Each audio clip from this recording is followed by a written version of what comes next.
আসসালামু আলাইকুম, আমি কানিজ ফাতেমা অর্তে এবং আজকে আমরা যে টপিকটা নিয়ে আলোচনা করব, তোমরা আমার পিছিয়ে দেখতে পাচ্ছ পরিচ্ছেদ ৫ ধ্বনি ও বর্ণ। অর্থাৎ আমাদের বাংলা তৃতীয় পত্রের যে কয়েকটা পরিচ্ছেদ আছে প্রথম দিকে, তার মধ্যে প্রথম ৪টা অর্থাৎ পরিচ্ছেদ ১, ২, ৩, ৪ যতটা না গুরুত্বপূর্ণ, কিন্তু তার চেয়ে বেশি পরিচ্ছেদ ৫, ৬ এবং ৭ এই ৩টা পরিচ্ছেদ কিন্তু খুবই গুরুত্বপূর্ণ। প্রত্যেক বছর বোর্ড প্রশ্ন যদি তোমরা একটু ঘাটো, প্রত্যেক বছরের বোর্ড প্রশ্নগুলো দেখবে এই ৩টা পরিচ্ছেদ, পরিচ্ছেদ ৫, পরিচ্ছেদ ৬, পরিচ্ছেদ ৭, এই ৩টা পরিচ্ছেদ থেকে প্রশ্ন আসবেই, একটা হলেও আসবে, মাঝে মধ্যে ২টাও আসে।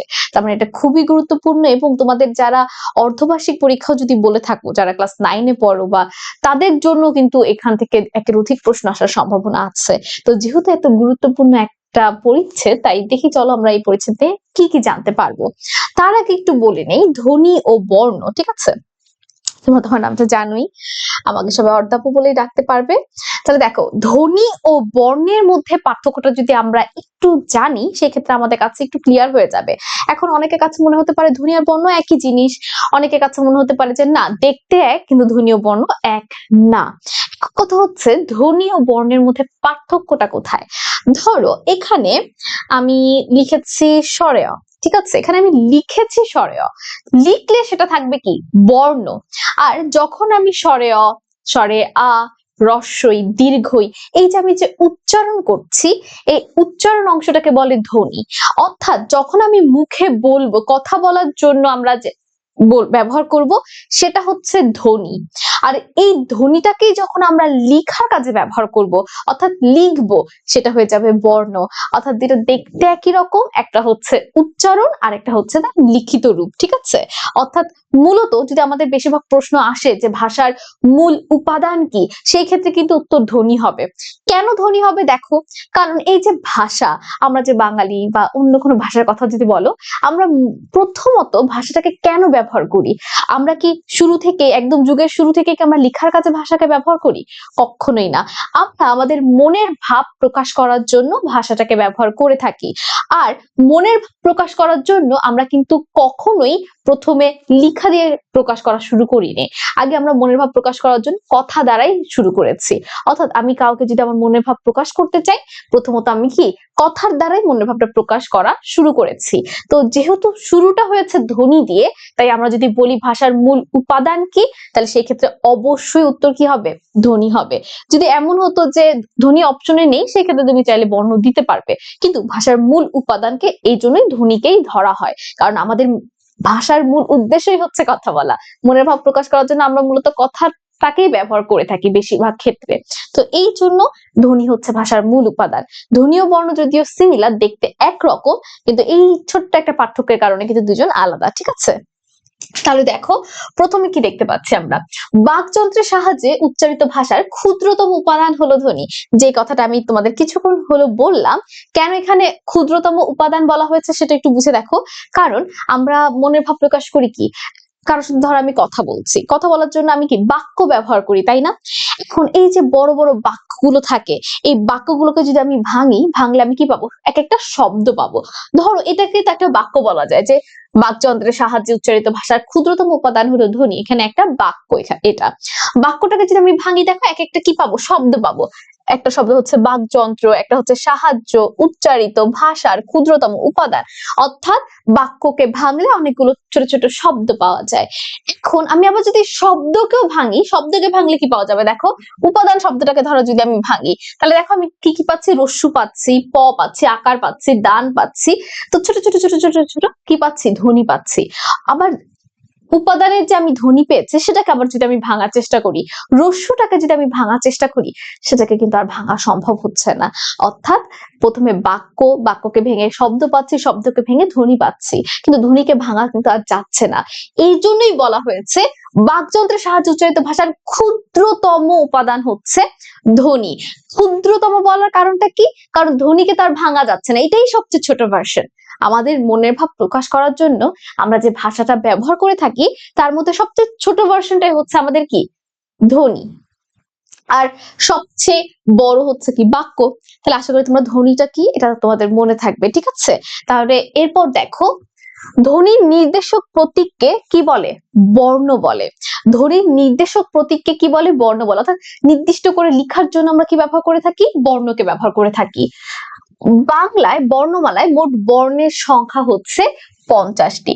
অর্থাৎ আমাদের টোটাল বর্ণ, আমাদের বাংলা বর্ণমালায় আমরা যদি মালা হিসেবে সাজাই তাহলে আমরা কয়টা ফুল পাবো? 50টা। অর্থাৎ 50টা বর্ণ দিয়ে একটা মালার মতো তৈরি হচ্ছে বর্ণমালা 50টি। তার মধ্যে স্বরবর্ণ এবং ব্যঞ্জন বর্ণ, অর্থাৎ বাংলা বর্ণমালাকে দুইটা ভাগে ভাগ করা যায়। একটা হচ্ছে স্বরবর্ণ আর একটা হচ্ছে ব্যঞ্জন বর্ণ। স্বরবর্ণ হচ্ছে কি দেখো, স্বরে ও স্বরে আর রস্ব দীর্ঘ রস্যু দীর্ঘ রি এ ওই ও ও, এই যে 11টা আছে, এই 11টা হচ্ছে স্বরবর্ণ। এবং ক খ গ ঘ উম চ ছ জ ঝ নিউ ট ঠ ড ঢ মূর্ধন্য ত থ দ ধ দন্তন্য প ফ ব ভ ম জ র ল তালব্য শ মূর্ধন্য স দন্ত স, অর্থাৎ 3 ধরনের স। হ ডয়শূন্য র ঢয়শূন্য র অন্তস্তীয় খণ্ডত্ব অন্বেষণ বিসর্গ এবং চন্দ্রবিন্দু, টোটাল 39টা। ঠিক আছে, তাহলে এখানে 39 গেল, এখানে 11 গেল। দুইটাকে যদি আমরা যোগ করি, যোগ করলে কিন্তু আমরা কি পাবো? 50 পাবো। এই জন্যই বলা হয়েছে যে টোটাল বর্ণ হচ্ছে কয়টি? 50টি।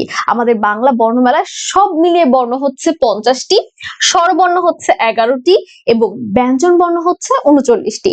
এগুলো কিন্তু আমাদের এমসিকিউ এর জন্য আসে, আর এগুলো সহজ, আসলে এত সহজ সাধারণত দেয়ও না। এর পরের অংশ দেখো, এখান থেকে এমসিকিউ আসে প্রচুর। দেখো কি বলা আছে, বাংলা ভাষায় মৌলিক ধ্বনি রয়েছে 37টি। একটু আগে আমরা জানতে পারলাম বর্ণের ক্ষেত্রে ছিল 50টি, কিন্তু ধ্বনির ক্ষেত্রে কি হয়ে গেল? মৌলিক ধ্বনি কয়টি? 37টি। এখন কথা হচ্ছে মৌলিক শব্দটা মানেটা কি? আমরা যারা ছোট ক্লাস থেকে বিজ্ঞান বইটা পড়ে এসেছি তাদের কিন্তু মৌলিক যৌগিক সম্পর্কে একটা ধারণা আছে। মৌলিক উপাদান কি ছিল বা পদার্থের কি দেখতে পাই যে যেটাকে আর ভাঙা যায় না, আর যৌগিক মানে হচ্ছে ভাঙা যাবে।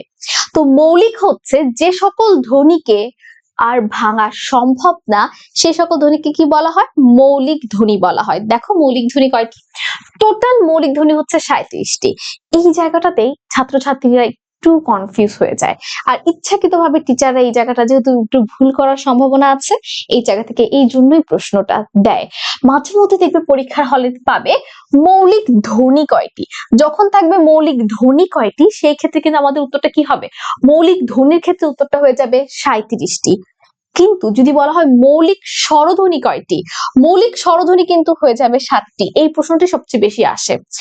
যদি তোমাকে আমি যদি বলি যে মৌলিক ধ্বনি কয়টি, মৌলিক স্বরধ্বনি কয়টি এবং মৌলিক ব্যঞ্জন ধ্বনি কয়টি, এই 3টা প্রশ্নের মধ্যে যদি আমাকে কেউ জিজ্ঞাসা করে যে আপু এই 3টা প্রশ্নের মধ্যে কোন প্রশ্নটা সবচেয়ে বেশি আসে, তাহলে আমি বলবো মৌলিক স্বরধ্বনিটাই সবচেয়ে বেশি আসে। এমনকি আমরা পরিচ্ছেদ 5 নিয়ে এখন আলোচনা করছি, আমাদের ঠিক এর পরের যে পরিচ্ছেদটা আছে পরিচ্ছেদ 6, পরিচ্ছেদ 6 সম্পূর্ণ পরিচ্ছেদটাই এই 7টা মৌলিক স্বরধ্বনির উপরই। ঠিক আছে, এখন তোমরা একটু পর আমি আরো ক্লিয়ার করে দেব, তখন তোমরা বুঝতে পারবে যে আমি সিরিয়ালটাকে কেন এইভাবে রেখেছি। চাইলে কিন্তু আমি স্বরেয়, স্বরেয়া, রস্যই, রস্যু এভাবে করে দিতে পারতাম, কিন্তু দেখো আমি কিন্তু নিজের মতো করে এটাকে সাজিয়েছি।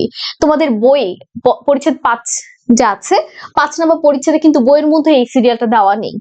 আমি যেভাবে সিরিয়ালটা দিয়েছি, আমি তোমাদের সব সময় বলবো যদি তোমরা অধ্যাপক কথাটা রাখো, দেখবে পরিচ্ছেদ 6 তোমাদের কাছে পানির মতো সহজ হয়ে যাবে।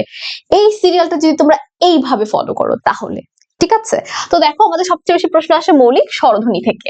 মৌলিক স্বরধ্বনি হচ্ছে 7টি, আর মৌলিক ব্যঞ্জন ধ্বনি হচ্ছে 30টি। এই 30 যোগ 7 সমান সমান টোটাল যদি ধ্বনি বলা হয় যে মৌলিক ধ্বনি কয়টি, সেই ক্ষেত্রে উত্তর হবে কি? 37টি। তাহলে দেখো আমরা দেখতে পাচ্ছি বাংলা ভাষায় মৌলিক ধ্বনি রয়েছে কয়টি? 37টি। মৌলিক স্বরধ্বনি রয়েছে কয়টি? 7টি। মৌলিক ব্যঞ্জন ধ্বনি রয়েছে কয়টি? 30টি। এই এমসিকিউ গুলো কিন্তু ভুলেও ভুল করা যাবে না। মাঝে মধ্যে কি হয়, আমরা না ভালো মতো প্রশ্নটা পড়ি না। আমি জানি না তোমাদেরটা, আমি যখন তোমাদের বয়সী ছিলাম 9, 10 এ পড়তাম, আমি প্রশ্ন পড়াতে অনেক ঝামেলা করতাম। মাঝে মাঝে আমি অর্ধেক প্রশ্ন পড়ে উত্তরে চলে যেতাম, যার ফলে কি হতো শেষে দেখা যেত না বা নয় লেখা থাকতো, যেটা না, সেটা না দেখে আমি ধরো যে অপশনটা আমার কমন পড়ে যায় সেটা আমি দিয়ে ফেলতাম। এই জন্য আমি তোমাদের সবসময় বলবো প্রশ্ন ভালো মতো পড়বে, দেখবে যেখানে কি ধ্বনি বলা হয়েছে নাকি মৌলিক ধ্বনি বলা হয়েছে নাকি মানে মৌলিক স্বরধ্বনি নাকি মৌলিক ব্যঞ্জন ধ্বনি? প্রত্যেকটা প্রশ্নে ধ্বনি নাকি মৌলিক ধ্বনি, মৌলিক স্বরধ্বনি নাকি মৌলিক ব্যঞ্জন ধ্বনি, স্বরবর্ণ নাকি ব্যঞ্জন বর্ণ, এই জায়গাগুলো একটু লক্ষ্য রাখলেই এটা আসলেই সহজ একটা পরিচ্ছেদ। ঠিক আছে, তাহলে দেখো আমাদের রস্বই রস্যু এ ও এ স্বরেও স্বরেয়া, এই সিরিয়ালটা যে আমি বলেছি এইভাবেই তোমাদের মুখস্থটা করতে হবে, নিজেদের কল্পনায় নিয়ে আসবে। রস্বই রস্যু এ ও এ স্বরেও স্বরেয়া। আমি ঠিক যেভাবে সিরিয়ালটা লিখেছি না, এইভাবেই মনে রাখবে। রস্বই রস্যু এ ও এ স্বরেও স্বরেয়া, রস্বই রস্যু এ ও এ স্বরেও স্বরেয়া। ঠিক আছে, ডান বাম করে মনে রাখার চেষ্টা করবে। যদি বিশ্বাস করো এইভাবে সিরিয়ালটা মনে রাখতে পারো, পরিচ্ছেদ 6 তোমার জন্য অনেক সহজ হয়ে যাবে। তাই আমি রিকোয়েস্ট করবো তোমাদের যে এইভাবে সিরিয়ালটা মনে রাখো। সরেয়াটা মাঝে, আর ভুলেও এর জায়গায় অ আবার দিয়ে বসা যাবে না। এ যেহেতু আগে আছে, এটাকে আগে উচ্চারণ করতে হবে। এই সিরিয়ালটা অনুযায়ী আমরা মৌলিক 7টি স্বরধ্বনিকে মুখস্থ রাখবো। ঠিক আছে, আশা করি কেউ যদি আমি যে 2বার বলেছি আমার সাথে যদি কেউ 2বার বলে থাকো, অলরেডি কিন্তু হাফ মুখস্থ হয়ে যাওয়ার কথা। আমি আরেকবার বলে দিচ্ছি, আমার সাথে তোমরা একটু বলো, দেখবে এখন একটু হাসি পেতে পারে যে আপু কি বলতেছে, আমরা ফোন দেখে বলবো। একবার একটু বলে দেখো, এরপর মুখস্থ হয়ে যাবে। রস্বই রস্যু এ ও এ স্বরেও স্বরেয়া। অনেক সহজ। ঠিক আছে, খুবই সহজ কিন্তু। মৌলিক ব্যঞ্জন ধ্বনি 30টি। এখন এইটা তো 7টা ছিল সংখ্যায়, 7টা তো মনে রাখা সহজ, তাই না? 7 জিনিসটা তো মনে রাখা সহজ। কঠিন হচ্ছে কি 30টা মনে রাখা। এই জন্য এটাকে আমরা একটু একটা ট্রিক্স অ্যাপ্লাই করে মনে রাখবো। ঠিক আছে, আর এমনিতেও মানুষের কাছে আমি দেখেছি স্বরধ্বনি বা স্বরবর্ণ সবার মনে থাকে। আমি যদি একটা ক্লাসে ক্লাস 9 বলো বা 10 বলো, ক্লাস 9 10 এ যদি বলি কাউকে দাঁড় করে বলো তো স্বরধ্বনি গুলো বা স্বরবর্ণ গুলো, দেখবে স্বরেও স্বরেয়া রস্বই দীর্ঘই রস্যু দীর্ঘ রি এ ওই ও এই 11টা সবাই পারবে ক্লাসে। কিন্তু আমি যদি যে বলি বলো তো কেউ ব্যঞ্জন বর্ণ, ব্যঞ্জন বর্ণ ক থেকে ম পর্যন্ত অনেকে পারলেও এরপর থেকে আর কেউ পারে না, কেন জানি, আমি নিজেও জানি না। ঠিক আছে, এই ব্যঞ্জন বর্ণে একটু সবারই সমস্যা হয়। তো ব্যঞ্জন বর্ণে যেহেতু সমস্যা হয়, তাহলে মৌলিক ব্যঞ্জন ধ্বনিতে একটু সমস্যা হবে, এটা স্বাভাবিক। তো দেখো ক থেকে ম, এখন কথা হচ্ছে ক থেকে ম, আমি একটু আগে তোমাদের টোটাল 39টি ব্যঞ্জন বর্ণ কিন্তু দেখিয়েছি। তো ক থেকে ম এর কথা বলেছি, অর্থাৎ কি এইখান থেকে এতটুকু অংশ,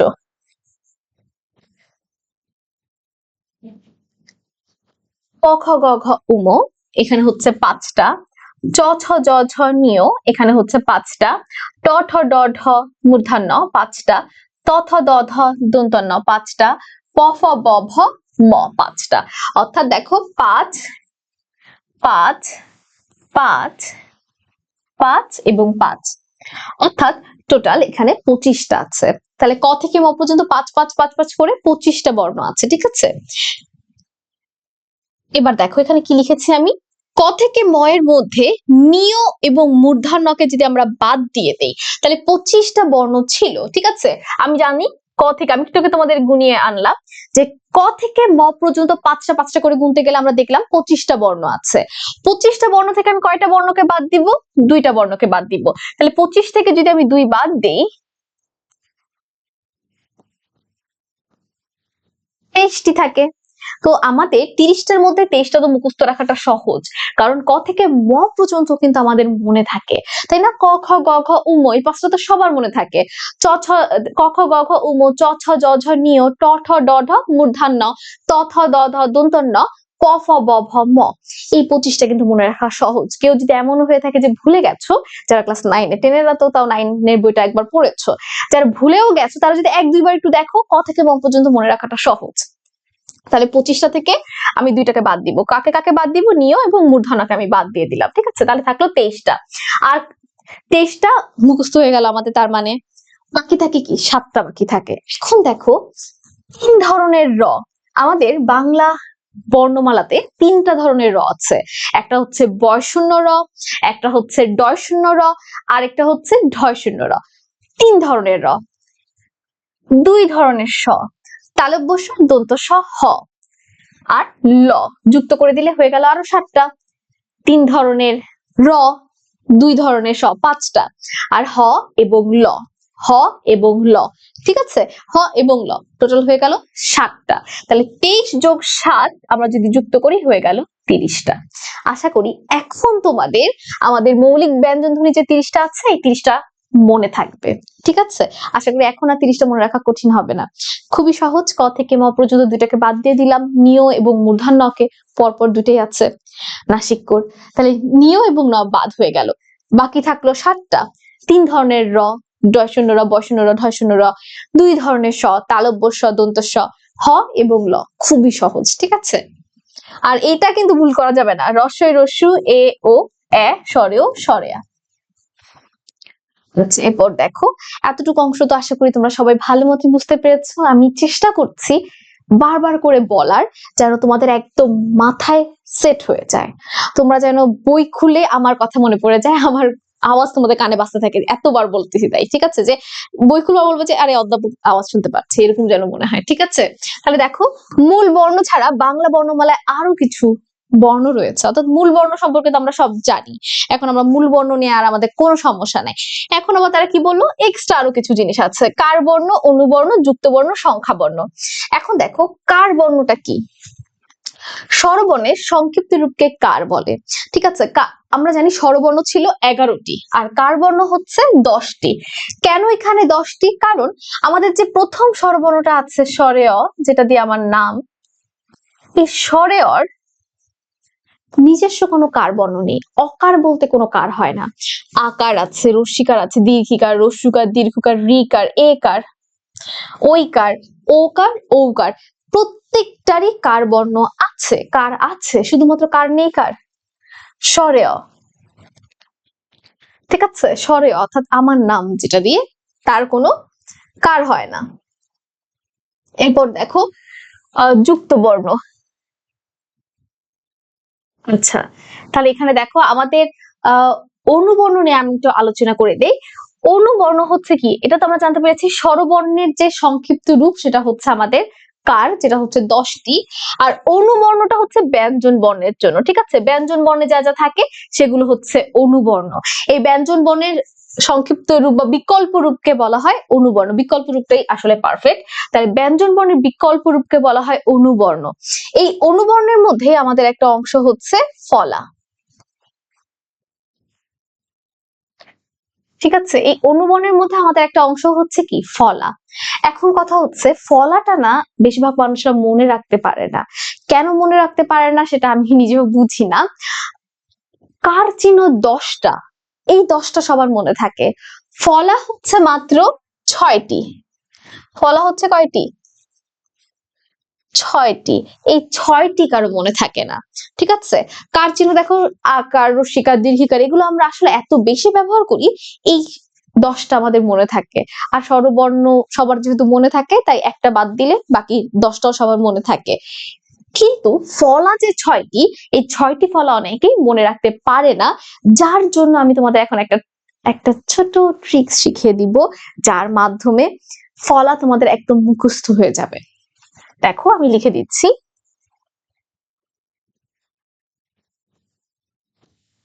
মজার লবণ। মজার লবণ, মজার বানানটা একটু ভুল হয়েছে আমিও জানি, কিন্তু ভুল করে ইচ্ছাকৃতভাবে আমি লিখেছি।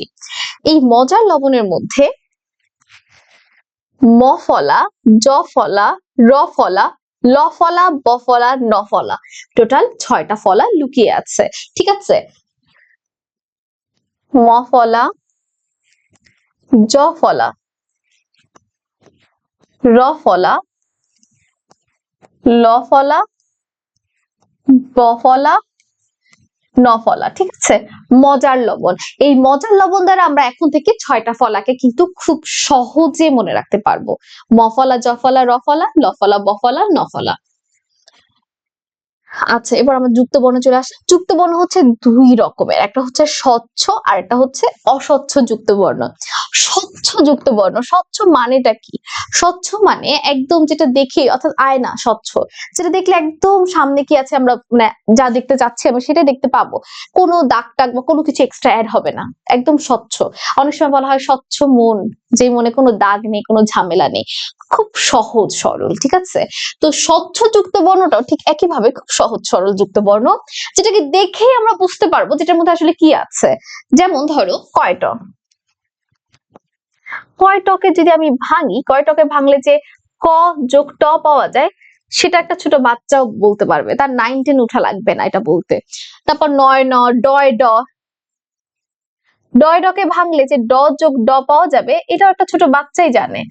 তারপর নয় ত, ন যোগ ত, কয় ত, ক যোগ ত, অর্থাৎ যে সকল যুক্ত বর্ণগুলো খুবই সহজ, কোনো ভেজাল নেই, কোনো প্যাচ নেই, কোনো এক্সট্রা কোনো লুকানো বর্ণ নেই, কোনো কিছু লুকায় নেই যে, ঠিক আছে, সেই হচ্ছে স্বচ্ছ যুক্ত বর্ণ। স্বচ্ছ যুক্ত বর্ণ নিয়ে আমি তোমাদের বেশি একটা প্রেশার দিবই না, কারণ একটুক আমি জানি যে যে সকল ছাত্রছাত্রীরা ক্লাস 9-10-এ উঠে গেছে বা 8-এরও বাচ্চা হলে সে কিন্তু পারবে, তাকে আমার স্বচ্ছ যুক্ত বর্ণ শেখানোর কোনো দরকার নেই, সে দেখেই বুঝতে পারবে স্বচ্ছ যুক্ত বর্ণ কি, কোনগুলো। স্বচ্ছ যুক্ত বর্ণকে ভাঙলে যুক্ত বর্ণ মানেটা কি, যখন দুটি বর্ণ একত্রে যুক্ত হয়, যুক্ত হয়ে নতুন একটা বর্ণ তৈরি করে, সেটাই হচ্ছে যুক্ত বর্ণ, ঠিক আছে? আর এগুলো কিন্তু ব্যঞ্জনের ক্ষেত্রে, এগুলো কিন্তু অনুবর্ণেরই অংশ। তো তাহলে স্বচ্ছ যুক্ত বর্ণ কি? দুটো যুক্ত বর্ণ একসাথে যুক্ত হয়ে একটা বর্ণে পরিণত হয়েছে। তো যুক্ত বর্ণর ভিতর যে দুটা পার্থক্য আছে, একটা হচ্ছে স্বচ্ছ যুক্ত বর্ণ আর একটা হচ্ছে অস্বচ্ছ যুক্ত বর্ণ। তো আমি একটু বিশ্বাস আমার তোমাদের প্রতি আছে যে তোমরা, আর যাই হোক, স্বচ্ছ যুক্ত বর্ণটা সবাই পারবে, একটু বিশ্বাস তো আমি তোমাদের উপর দেখাতেই পারি, তাই না? তাহলে স্বচ্ছ যুক্ত বর্ণ নিয়ে তাই আমি আর বেশি একটা বলবো না কথা, এত বেশি জানার দরকার নেই, তোমরা জানোই স্বচ্ছ যুক্ত বর্ণ। আমি একটু কথা বলবো অস্বচ্ছ যুক্ত বর্ণ নিয়ে। তোমাদের পরিচ্ছেদ 5-এর মধ্যে অনেকগুলো অস্বচ্ছ যুক্ত বর্ণ কিন্তু দেওয়া আছে, ঠিক আছে? অনেকগুলোই অস্বচ্ছ যুক্ত বর্ণ দেওয়া আছে। এখন অস্বচ্ছ যুক্ত বর্ণগুলো যে দেওয়া আছে, তার মধ্যে সবগুলো এতটা গুরুত্বপূর্ণ না। আমি তোমাদের কথা চিন্তা করে মাত্র 5টি অস্বচ্ছ যুক্ত বর্ণ নিয়ে এসেছি। দেখবে একটু পর যখন আমি এমসিকিউ গুলো সমাধান করব, এই 5টার মধ্যে সবগুলো তোমাদের কমন পড়ে যাবে ইনশাল্লাহ। এক্ষেত্রে আমি লিখে দিয়েছি একাধিকবার বোর্ড পরীক্ষায় এসেছে এমন কিছু অস্বচ্ছ যুক্ত বর্ণ, ইনশাল্লাহ এর বাইরে কখনোই পরীক্ষায় আসবে না। দেখো আমি, তোমরা তো জানো যে আমি প্রায় 7 বছর ধরে পড়াচ্ছি, তো 7 বছরে আমি কখনো দেখি নাই যে আমি যে 5টা দিয়েছি এই 5টার বাইরে আসতে, ইনশাল্লাহ সামনেও আসবে না। 7 বছরের অভিজ্ঞতা থেকেই বলছি যে ইনশাল্লাহ এই 5টা যদি আমার স্টুডেন্টরা একটু মুখস্থ করে ফেলে আমার সাথে, এখন আমি তোমাদের উপর মুখস্থ প্রেশারটা দিব না, আমি ক্লাস এমন ভাবেই নিব আমার ক্লাসে তোমাদের ইনশাল্লাহ মুখস্থ হয়ে যাবে। প্রথমটা দেখো ক্ষীয়, যেটাকে আমরা ভাঙলে পাই ক যোগ স, এটাকে এই জন্যই অস্বচ্ছ বলা হয়েছে। কে বলবে যে উচ্চারণ হচ্ছে ক্ষীয়, ক্ষয়ের মতো করে উচ্চারণ হচ্ছে, ক্ষয়েরই কোনো নাম নিশানা নেই, উচ্চারণটার সাথে মিল হয় না যুক্ত বর্ণে। ক যোগ মূর্ধন্যাস, মূর্ধন্যাস, মূর্ধন্যাসটা মনে রাখতে হবে, যে কোনো স দিলে কিন্তু হবে না। কয়ের নিচে এখানে একটা দাগ দেওয়া আছে, এই দাগগুলোকে কি বলে বলতো? জানি কমেন্টে বা তোমরা অনেকেই মনে মনে বলতে পারছো সঠিক উত্তর, আবার অনেকে এটাকে রেফ বলে ফেলে। না না না, এটা কিন্তু রেফ না। আমি যেমন ফলা নিয়ে আলোচনা করেছিলাম একটু আগে, কিছুক্ষণ আগে, মনে আছে যে অনুবর্ণের একটা অংশ হচ্ছে ফলা, ঠিক আরেকটা অংশ হচ্ছে রেফ। কিন্তু রেফ এবং হসন্তের মধ্যে কিন্তু একটা পার্থক্য আছে।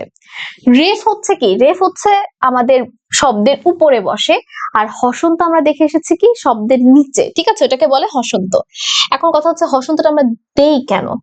ধরো যার কেউ নেই তার আছে স্বরেয়, ঠিক আছে, এটা আমি তোমাদের বলি সবসময় যে যার কেউ নেই তার একটা স্বরেয় আছে।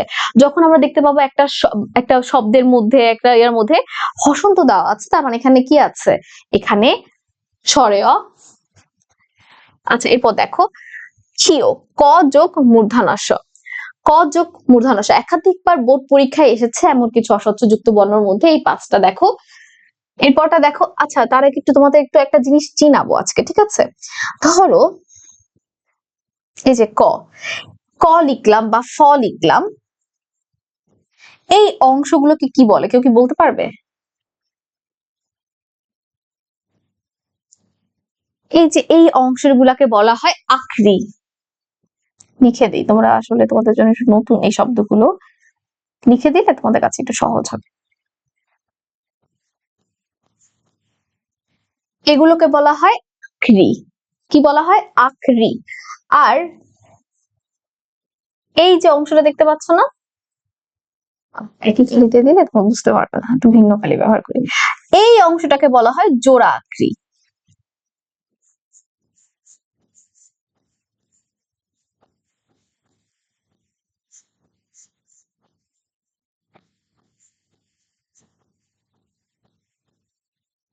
আকরি এবং জোড়া আকরি।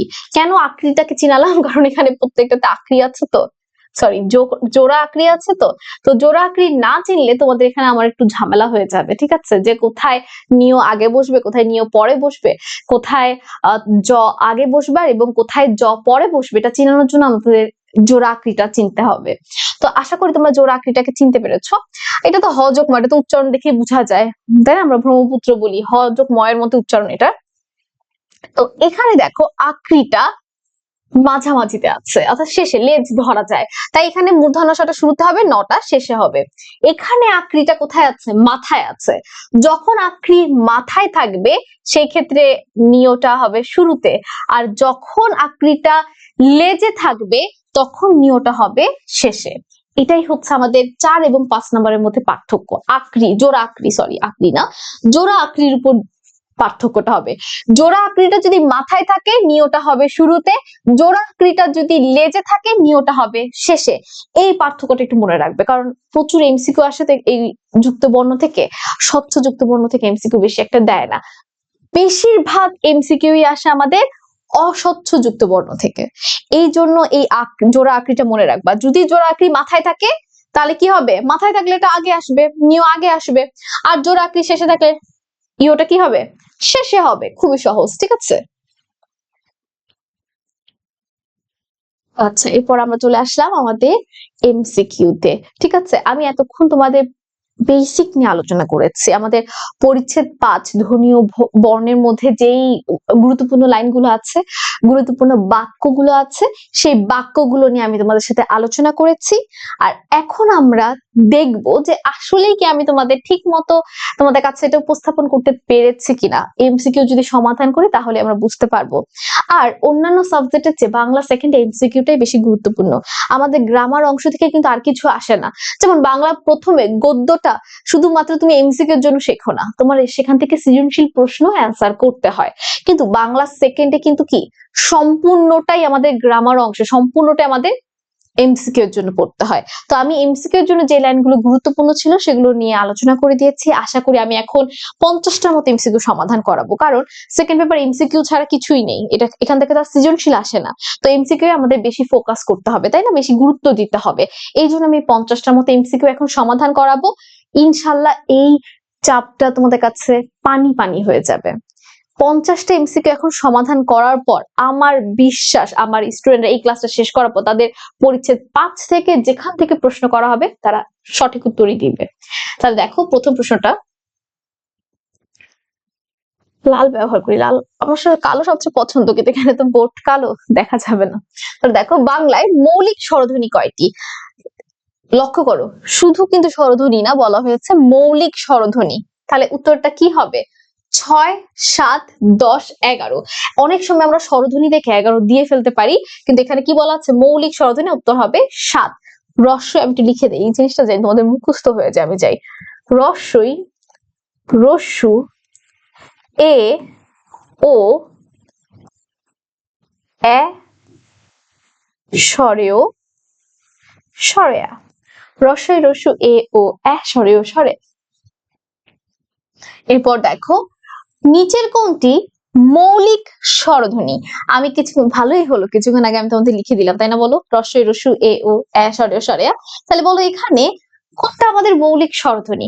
এখন কথা হচ্ছে, আমরা না ওইকে সবসময় দেখে আসি, ওকে আমরা সবসময় দেখে আসি, দীর্ঘ দীর্ঘইকেও আমরা সবসময় দেখি, কিন্তু এই যে এটা আমাদের কাছে একটু আননোন, কারণ এটা হচ্ছে ধ্বনি। এটা হচ্ছে ধ্বনি এবং বর্ণের মধ্যে একটা পার্থক্যতা আছে। ধ্বনি আমরা উচ্চারণের জন্য ব্যবহার করি। তো এই যে এটাকে আমরা উচ্চারণ করার জন্য ব্যবহার করি, কিন্তু লিখার জন্য কিন্তু ব্যবহার করি না। এই জন্য এটা কিন্তু বর্ণ না, এটা হচ্ছে মৌলিক স্বরধ্বনি। ঠিক আছে, তো আমরা সবাই জানি হচ্ছে আমাদের সঠিক উত্তর। এরপর দেখো যুক্তবর্ণ কত রকম হয়। আমি কিছুক্ষণ আগেই তোমাদের যুক্তবর্ণটা শিখিয়েছি। আমরা জানি যুক্তবর্ণ দুই ধরনের হয়, তাই না বলো? একটা হচ্ছে কি স্বচ্ছ যুক্তবর্ণ, যেটা কাচের মতো স্বচ্ছ, যেটা কোনো ভেজাল নেই, দেখেই চেনা যায়। আর একটা হচ্ছে পেঁচালা, যেটার ভিতরে অনেক জটিলতা, অস্বচ্ছ যুক্তবর্ণ। তাহলে আমরা জানি যুক্তবর্ণ হচ্ছে দুই ধরনের, স্বচ্ছ যুক্তবর্ণ এবং অস্বচ্ছ যুক্তবর্ণ। এরপর দেখো নিচের কোনটি অস্বচ্ছ যুক্ত বর্ণ। আচ্ছা, অস্বচ্ছ যুক্ত বর্ণ যেটাকে দেখে আমরা সহজে বুঝতে পারবো না। দেখো নয়টকে তো দেখে বোঝা যায় ন যোগ ট, তাই না? ট এটাকেও তো দেখে বোঝা যায় স যোগ ট। ক এটাকেও দেখে বোঝা যায় স যোগ ক। তাহলে বোঝা যায় নাকি সি? এটাকে দেখে একটু টাফ মনে হচ্ছে, দেখতেই তো একটু ভয় ভয় লাগছে। যেটাকে দেখে বোঝা যাবে না সেটাই হবে আমাদের সঠিক উত্তর, অস্বচ্ছ যুক্ত বর্ণ। বাংলা ভাষায় মৌলিক ব্যঞ্জন ধ্বনি কয়টি? দেখো মৌলিক ধ্বনি বলে কিন্তু উত্তর হয়ে যেত আমাদের 37টি। ঠিক আছে, যদি শুধু বলা হতো ধ্বনি, কিন্তু এখানে কিন্তু শুধু ধ্বনি বলেনি, এখানে বলেছে কি ব্যঞ্জন ধ্বনি। তাহলে আমরা এখন জানি 37 থেকে 7 মাইনাস করে দিব, হয়ে যাবে কি 30টি। 30টি মুখস্থ আমি তোমাদের করিয়েছি কিছুক্ষণ আগে। ক থেকে ম পর্যন্ত আমরা দুইটাকে বাদ দিব, নিয় এবং মূর্ধন্য। 3 ধরনের র, বশূন্য র, ডশূন্য র, ঢশূন্য র। এছাড়া কি বলতো 3 ধরনের র, তালব্য শ, দন্ত স, হ এবং ল। এবার দেখো এটা উত্তরে চলে আসছে 30টি। কোন শব্দে সম্ভবত এই মূর্ধন্য এর ব্যবহার হয়েছে? এই প্রশ্নটা যদি তোমাদের বইয়ে তোমরা পাবে না। এটার জন্য একটা ছড়া আছে, চাণক্য মাণিক্যগণ বাণিজ্য লবণমন। ঠিক আছে, বাণিজ্য লবণমন। তা দেখো চাণক্য মাণিক্যগণ বাণিজ্য লবণমন, এখানে বাণিজ্যটাই আমাদের কমন পড়ছে সম্ভবত নতে। বাণিজ্য লবণমন, বাণিজ্য। এই আমি চাণক্য মাণিক্যগণ এই প্রত্যেকটা কিন্তু সম্ভবতই নয়ের উদাহরণ। বাণিজ্য লবণমন প্রত্যেকটাই সম্ভবত নয়ের উদাহরণ। কোন ভাষার বাক প্রবাহকে সূক্ষ্মভাবে বিশ্লেষণ করলে আমরা কতগুলো কি পাই? আমরা সবাই জানি কতগুলো ধ্বনি পাই। আমরা ধ্বনির মাধ্যমে কি করি? শব্দ গঠন করি, শব্দের মাধ্যমে বাক্য গঠন করি, যার মাধ্যমে আমরা আমাদের মনের ভাব প্রকাশ করে থাকি।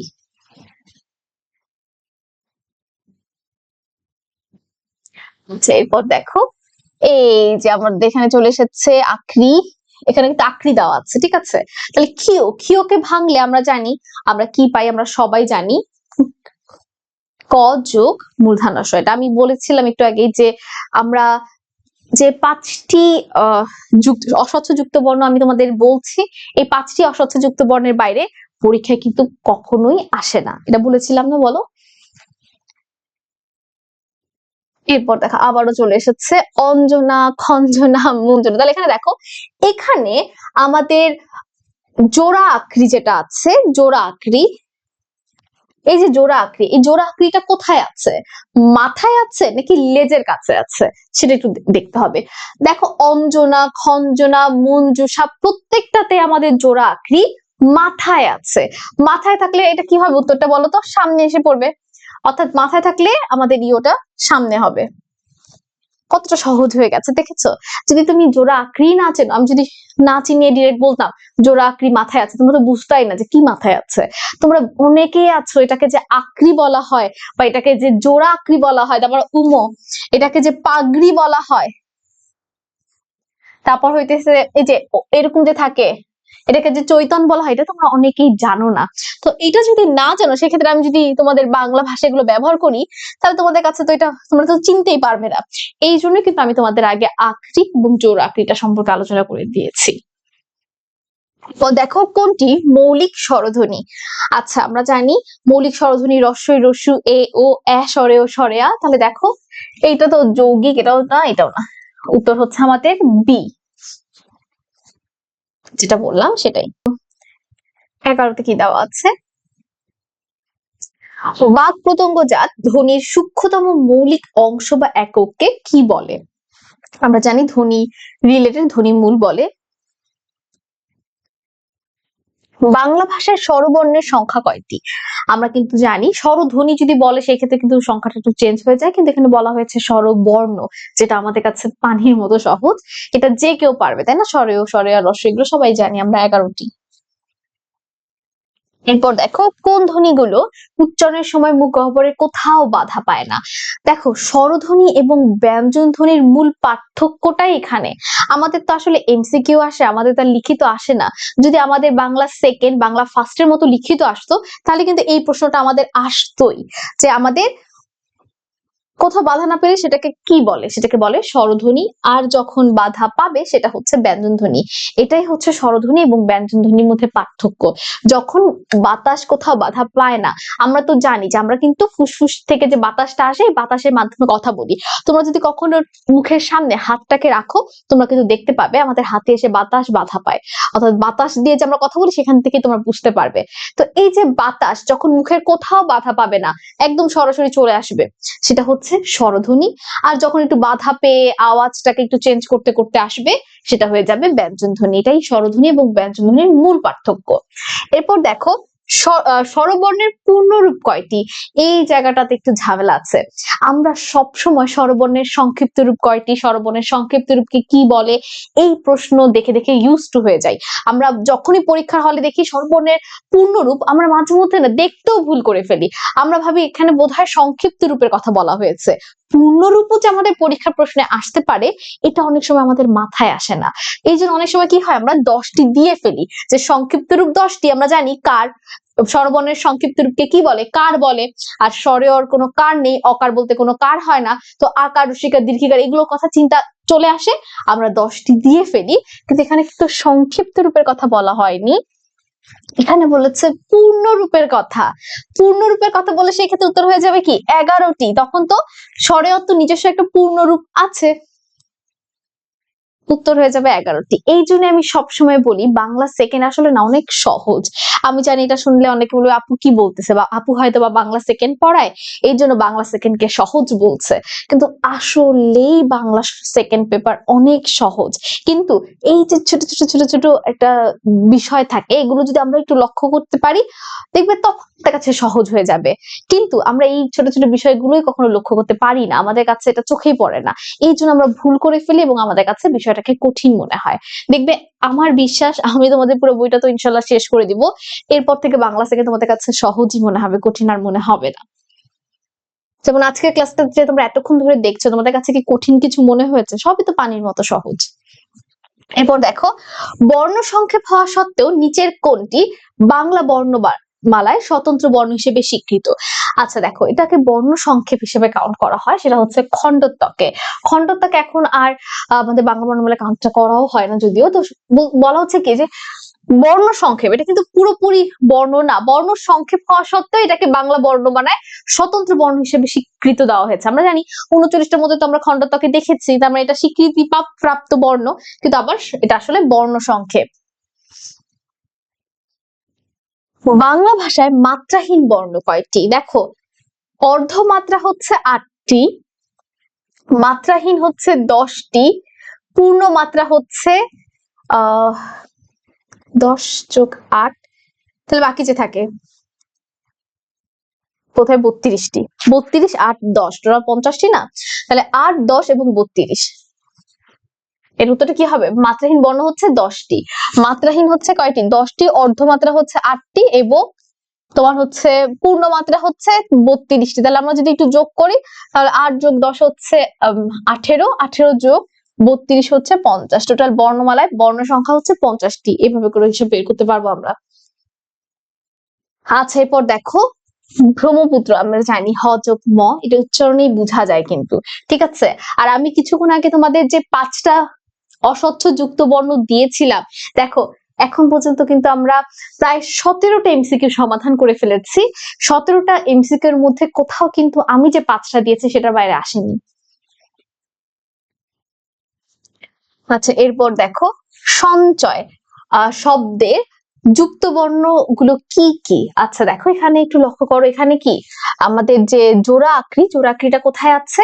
জোড়া আকৃতিটা কিন্তু আমাদের লেজের দিকে আছে, ঠিক আছে। কিন্তু এখানে এটা কি হবে? নিয় যোগ চ।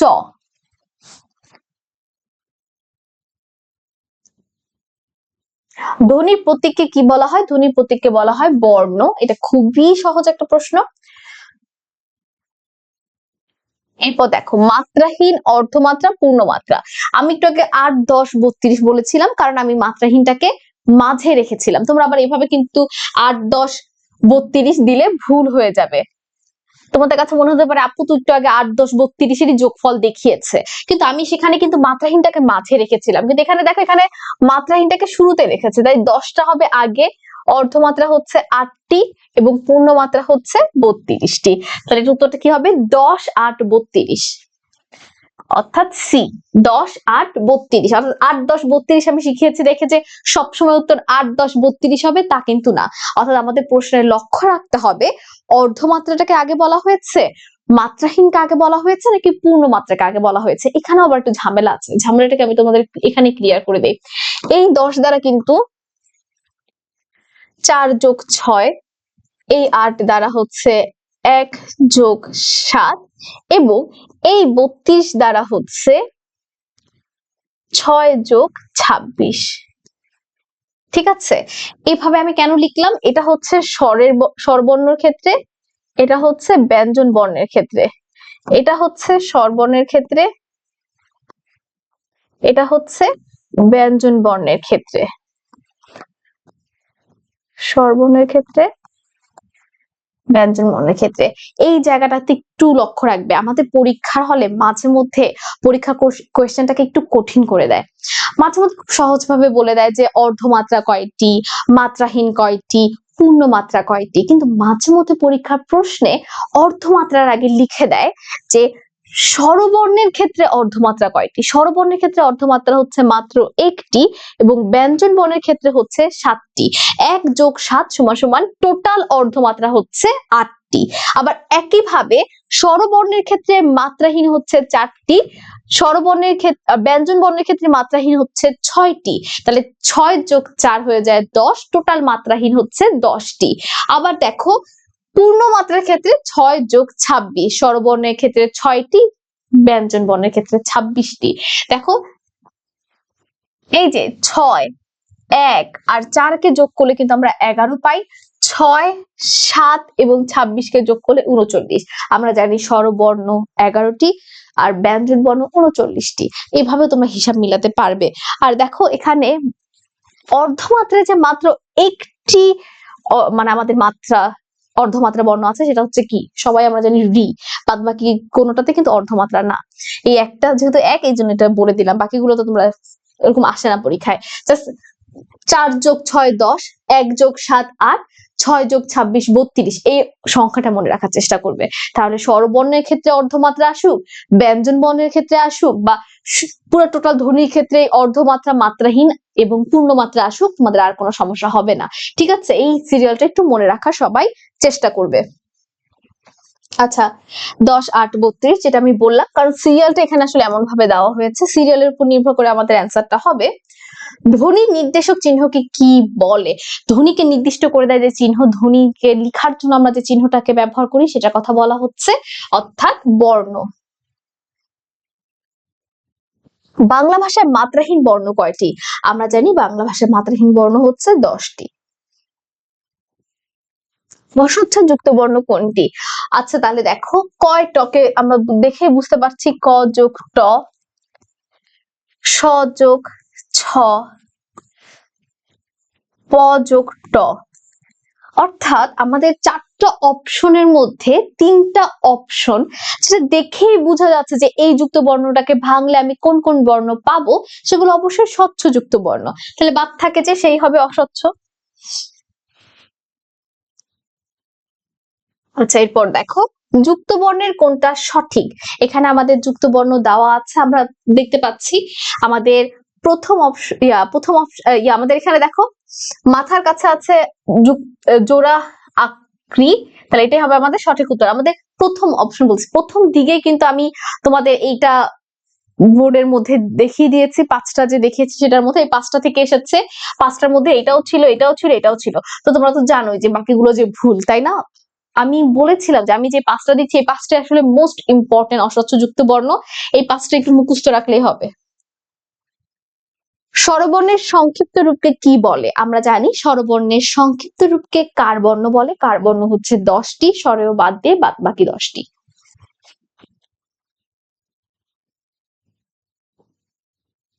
আচ্ছা, এরপর দেখো কোন স্বরবর্ণের সংক্ষিপ্ত রূপ নেই। আমি মাত্রই বলে দিলাম, স্বরে অ এর কোনো সংক্ষিপ্ত রূপ নেই।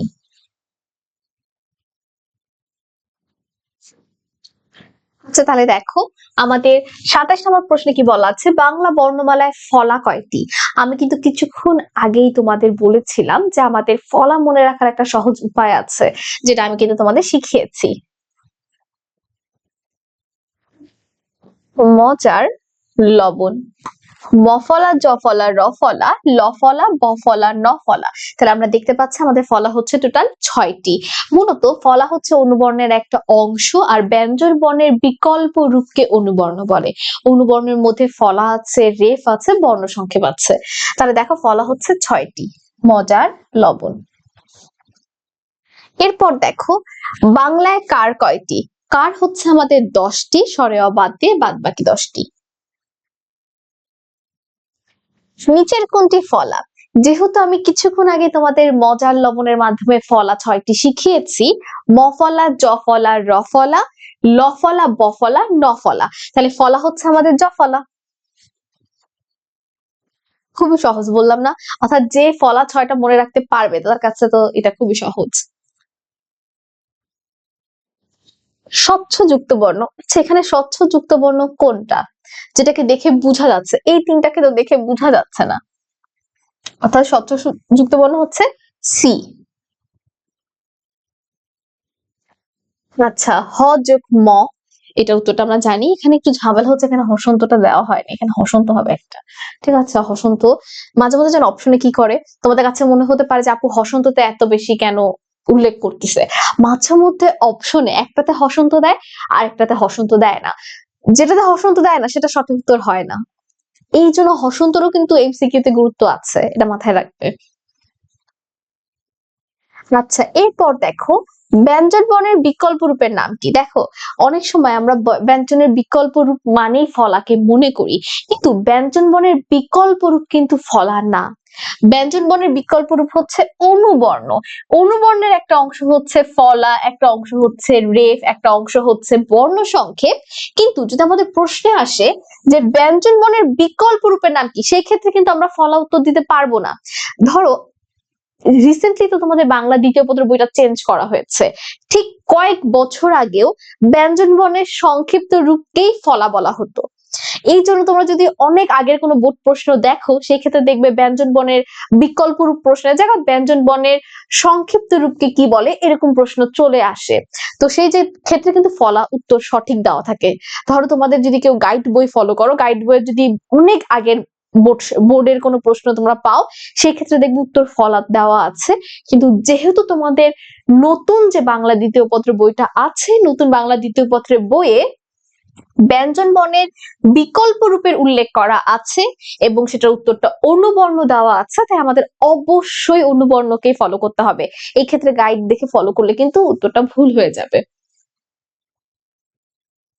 আচ্ছা, এরপর দেখো নিচের কোন জোড়াটি যুক্ত বর্ণের রূপভেদকে প্রকাশ করে? স্বচ্ছ অস্বচ্ছ, কার ও ফলা, স্বচ্ছ ও যুক্ত, অস্বচ্ছ ও মুক্ত। আমরা সবাই জানি স্বচ্ছ এবং অস্বচ্ছ। আচ্ছা, দেখো এই প্রশ্নটা কিন্তু খুবই সহজ ছিল। মাঝে মাঝে সহজ প্রশ্ন মানুষ ভুল করে, যেমন একবার বিসিএস পরীক্ষা প্রশ্ন দেওয়া ছিল যে বাংলাদেশের জাতীয় ফল কি। তো বাংলাদেশের জাতীয় ফল আমরা সবাই জানি, একটা ছোট বাচ্চাও কিন্তু ছোট কাল থেকে শিখে আসে বাংলাদেশের জাতীয় ফল কাঁঠাল। কিন্তু অপশনে আম দেখে অনেকেই কিন্তু সঠিক উত্তর আম দিয়ে ফেলে। তো সহজ প্রশ্ন, মাঝে মধ্যে কি হয় আমরা যখন পরীক্ষার হলে থাকি আমাদের অনেক চিন্তা মাথায় ঘুরতে থাকে, একটু আমরা টেনশনে থাকি, মাঝে মধ্যে ভয়ে থাকি। তো এই কারণে কি হয় মাঝে মধ্যে অতিরিক্ত সহজ প্রশ্ন আমাদের ব্রেন নিতে পারে না। অতিরিক্ত সহজ প্রশ্ন আমরা ভুল করে ফেলি। ঠিক একইভাবে একটু আগে যে প্রশ্নটা আমরা দেখে এসেছি স্বচ্ছ এবং অস্বচ্ছ, এটা কিন্তু অতিরিক্ত সহজ প্রশ্ন, কিন্তু মাঝে মধ্যে আমাদের ব্রেন পরীক্ষার হলে যে কাজ করে না, অতিরিক্ত সহজ প্রশ্নই আমরা সঠিক উত্তর দিতে পারি না, অতিরিক্ত সহজ প্রশ্নের উত্তরটা ভুল চলে আসে। আচ্ছা, শীতের সঞ্চয় চাই। আচ্ছা, এটা আমরা এর আগে একবার দেখেছিলাম, সঞ্চয় শব্দটাতে কোনটা দিয়ে হয় এটা আমরা জানি।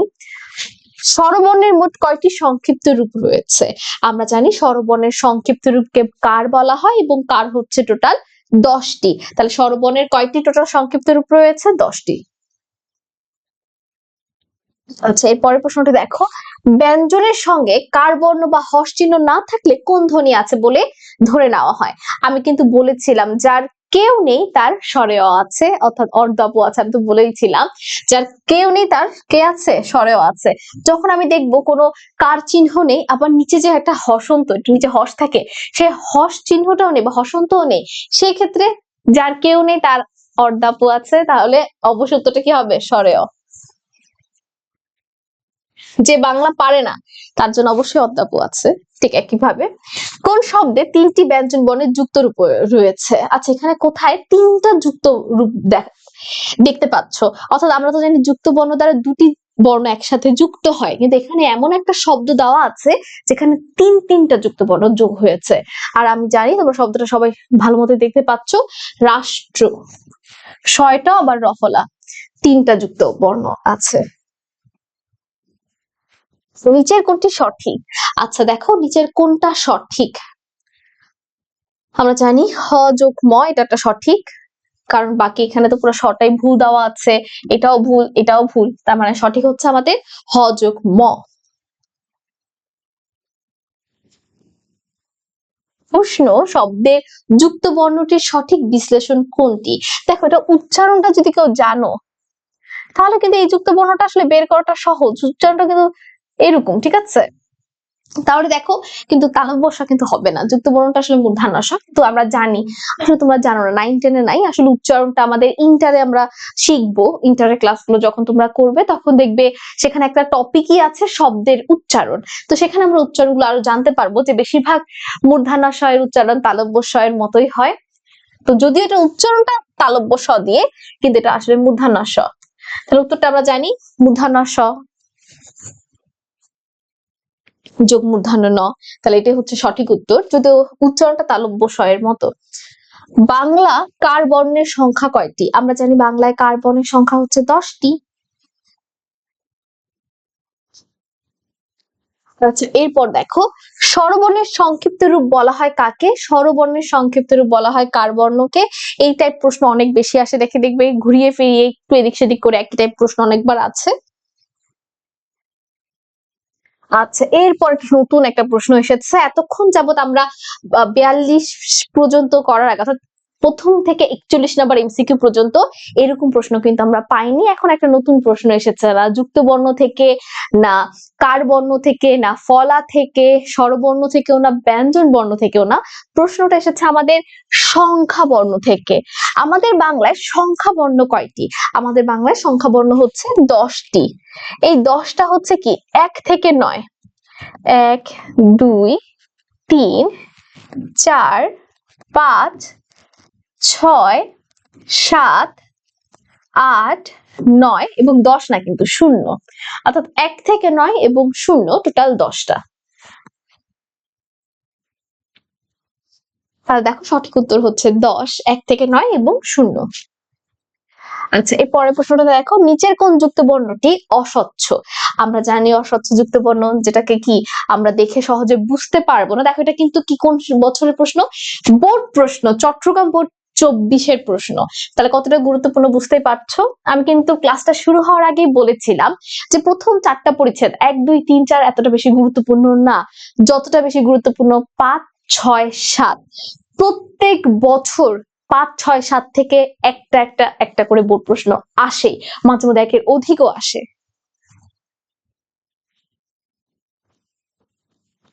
দেখো, এটা দেখে বোঝা যাচ্ছে প যোগ ত, এটা বুঝাই যাচ্ছে জ যোগ জ, এটা দেখে বোঝা যাচ্ছে দ যোগ দ, শুধুমাত্র বোঝা যাচ্ছে না বি, তার মানে এটাই হচ্ছে অস্বচ্ছ। অর্থাৎ যেটা দেখে বোঝা যাবে। আচ্ছা দেখো, এটা এই প্রশ্নটা কিন্তু অনেকবার এসেছে, সঞ্চয় বানানের মতো। স্বরবর্ণের পূর্ণরূপ কয়টি? স্বরবর্ণের সংক্ষিপ্ত রূপ 10টি, কিন্তু পূর্ণরূপ হচ্ছে 11টি। আচ্ছা এরপর দেখো বিজ্ঞান শব্দের, আচ্ছা এখানে দেখো আমরা দেখবো এটাকে কি বলা হয়, জোড়া আক্রি।